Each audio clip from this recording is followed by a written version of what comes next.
May we have your attention, please? As we all know, good decision-making relies on having good information, and good information needs to be based on good data. Giving you good information on which to make those decisions is just one of the roles of the industry's Safety Management Intelligence System, or SMIS for short. What you may not know is that what we now call SMIS celebrates its 25th anniversary this year. It started life as BRIMS, the British Rail Incident Monitoring System. It was created as a response to a recommendation from the Hidden Report into the 1988 Clapham rail crash. And shortly after privatisation in the 1990s, BRIMS became the Safety Management Information System. It would be fair to say that developing and managing SMIS has not been plain sailing. Performance fell far short of expectation, so in 2017, RSSB introduced the SMIS Plus upgrade program. Since then, we've been making steady progress to improve both its functionality and ease of use. We haven't achieved all our goals, indeed your goals, yet, but, as British Rail used to say, we're getting there. To talk about how far we've got and where we still plan to go, I'm joined by Paul Murray, one of our senior risk analysts at RSSB. Paul, welcome to the RSSB podcast. Would you please introduce yourself and tell our listeners how you came to your position in the railway? Yes, thank you, Ant. I'm Paul Murray. I'm a senior risk analyst at RSSB. I've been interested in transport from quite a young age. I studied transport studies at university, moved into transport planning for a consultancy for a few years, and then I joined RSSB as a risk analyst in 2012. Paul, thank you and welcome. Let's start with the basics. For those who don't know, what is SMIS? Thank you, Ant.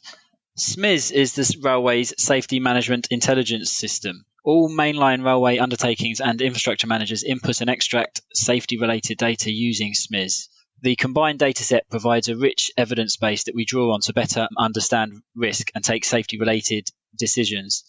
Many risk management activities, models and tools draw on information from SMIS. The way that our members currently enter data into SMIS is using the web-based application Corison. However, this is not the only way, and I can go into that later on. Organisations that enter data can also access SMIS data using a business intelligence tool called Jaspersoft. This is used to query, design and schedule reports using data held in the SMIS data warehouse. RSSB owns, maintains and is continuously improving SMIS. It does this on behalf of its members to make it easier to use and to get more value from it. Thank you, Paul. That covers how people use SMIS, but why do we need to continually improve it?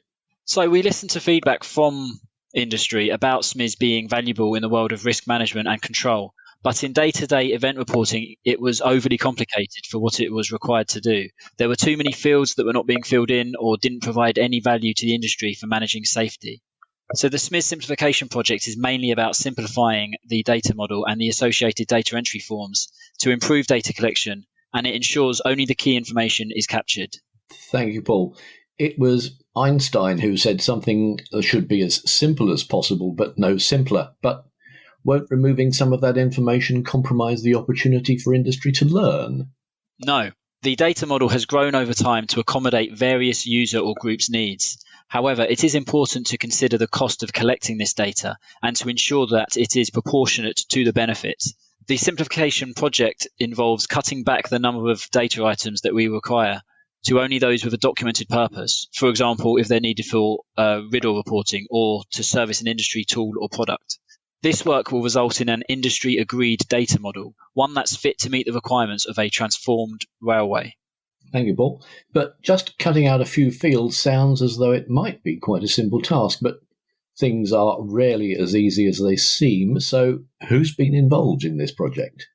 So RSSB's SMIS development team has explored improvements that can reduce the time it takes to enter and share data in SMIS. This has involved feedback from SMIS data entry users, the SMIS advisory group, as well as subject matter experts. And we are extremely grateful for their contribution towards the work so far. They provide valuable input and their time to test the outputs before they go live to ensure the smoothest transition to the new way. Okay, you've just used the phrase contribution to the work so far, which implies that it's ongoing. So when does the industry get to see the benefits of this project? So we have already released 2 batches so far. The first was in January 2021 when a new, easier to complete personal accident form was implemented with about 50% fewer fields. The design also reduced the screen loading time by around 90 seconds per event, making it even quicker to complete. And that alone has reduced the number of first-pass data quality issues by around a third. The next batch of simplified forms, known as incidents, was released in June 2022 and included public behaviour, signals passed at danger and other operating incidents, train failures, infrastructure failures, and control system activations and interventions. These forms incorporate the learnings from the personal accident design and benefit from significantly reduced data model sizes and simplified form layout. The programme of improvements to the rest of the SMIS data model and corresponding forms continues, with further batch releases of simplified forms planned before 2024. Thank you, Paul. You've mentioned quicker online loading a few times and fewer fields to fill in. Are there any other benefits to the new simplified forms? Yes, the significant reduction in fields and the simplified form layouts have meant that reporting safety events via Coruscant is now faster and easier than before, saving our members valuable time so that they can get on with analysing the data and gaining valuable insights. Together with the reduced screen loading times and data quality improvements, the new forms have so far saved industry an estimated £100,000 in time efficiencies. We have also vastly improved the user experience, and we have received a large amount of positive feedback from SMIS users. However, the most significant benefit may be yet to come. This simplification work is a key enabler of automated data transfer. Automated data transfer. Please, Paul, tell me more. Yes, if an organisation already has another system in place to capture safety data, then rather than entering safety events twice, once in their own system and then again in Coruscant, it can be automatically pushed from the external system into the SMIS data warehouse via an API. An API is an application programming interface. Put simply, it will allow the SMIS data warehouse to talk to your data warehouse. That certainly has the potential to save a lot of people a lot of time. So are all systems able to talk to an API? Well, an uncontrolled spreadsheet, Word document, or PDF does not constitute a system. Many organisations have a reporting app or a web portal in which they log safety events, though. It is very likely that data from these sources can be pushed directly into the SMIS warehouse, removing the burden of manually entering the same information into 2 separate systems. Sounds very, very good. In my other line of work, transferring text content from one application to another, I've seen the benefit of text formats having the same names. So do the fields and options in these external systems have to match the industry data model?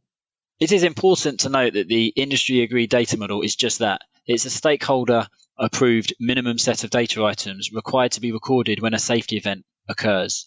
The data is needed to fulfill legal requirements, for example, RIDDA reporting, and to facilitate a risk and evidence-based approach to safety management. It is vital that it continues to be collected. Having said that, the source system does not have to be a direct copy of SMIS, although values will need to be taken and transformed in such a way that industry reporting requirements are still satisfied and data quality is not compromised.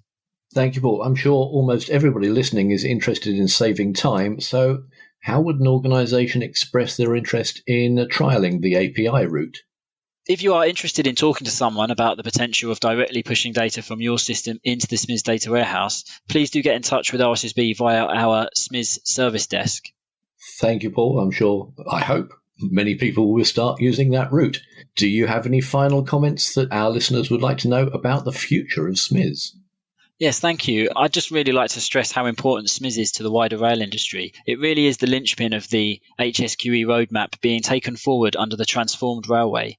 We at RSSB are working very hard to ensure that SMIS is more accessible, more flexible, and more available to our members, whether that be through simpler input forms or via automatic data transfer. Remember, SMIS is maintained by RSSB, but it belongs to the industry. And we will always welcome feedback and input from the industry, the users of the system, on how to make it even better. Finally, I would like to point out that SMIS is 25 years old this year, which I think is a great achievement and milestone and testament to its importance to the rail industry. It has changed a lot over the last 25 years as we continuously seek to improve it in different ways, and I'm sure that it will continue to evolve and improve over the next 25 years. Paul, thank you very much for talking through some of the technicalities of SMIS and how vital a tool it is across the industry for helping make safety-related decisions.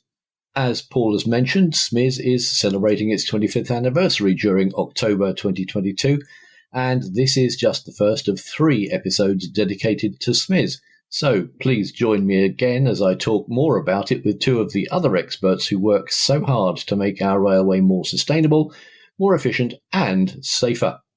As always, thank you for listening, and until the next time, stay safe and well.